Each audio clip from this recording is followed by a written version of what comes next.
Hello, good day ladies and gentlemen. Welcome to another video. At ngayong umagang ito mga kaibigan, may natanggap akong message mula kay Nika Loyola. Tinatanong ni Nika Loyola, paano daw ma-offeran dyan sa G-Loan? Alam nyo, pre-qualified kasi dyan eh. Kumbaga, hindi lahat eligible para sa G-Loan. Usually, yung mga nagkakaroon ng G-Loan, ito yung matatagal na sa kanilang GCash account. Normally, mga 6 months pataas. 6 months to 1 year, yan.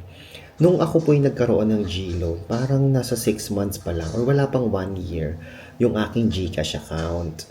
Una kong G-Loan was 7,000 pesos. Ang basihan ng amount na ipapautang sa'yo ay depende sa iyong transactions at depende din sa iyong daily balance, no? Parang may certain percentage yon accumulated daily balance mo or monthly balance. Pati din po yung G-score, yun din po yung magiging basihan ni Fuse Lending. Ito pong si Fuse Lending ay ito po yung marketing arm or credit facility ni GCash. So, technically, si GCash din po yung may-ari ng Fuse Lending.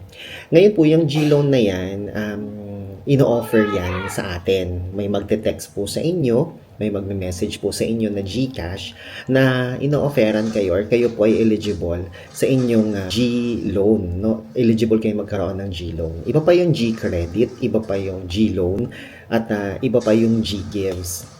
Pero doon sa tatlong yan, G-Gives at saka G-Loan ang pagmamayari ng GCash. Paano magkaroon? Kailangan approve ni GCash. Siya mismo yung mag-offer.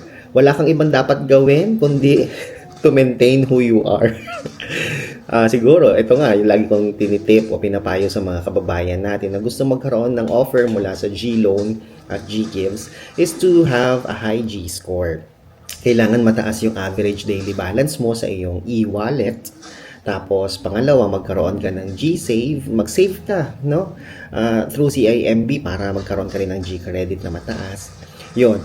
Tapos, gamitin mo lagi yung app mo, yung GCash app mo for bills pay, ganon. Tapos, try mo rin mag-G-Invest.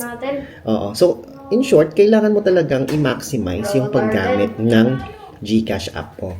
Ang nakaka-demerit lang sa pagkakaroon ng G-Loan is yung dalas mong pagka-cash out o yung dalas mong pag-send out. The mas madalas na nagka-cash out ka at nagsisend out ka ng pera, mas mabilis bumaba ang iyong G-score. So, anong gusto ni G-score? Kailangan laging cash in, no? Tsaka bills pay. Kasi kumikita siya sa bills pay. Kailangan mag-G-invest. Kapag ang pera palabas kay GCash, nakakababa yan ng G-score. Okay?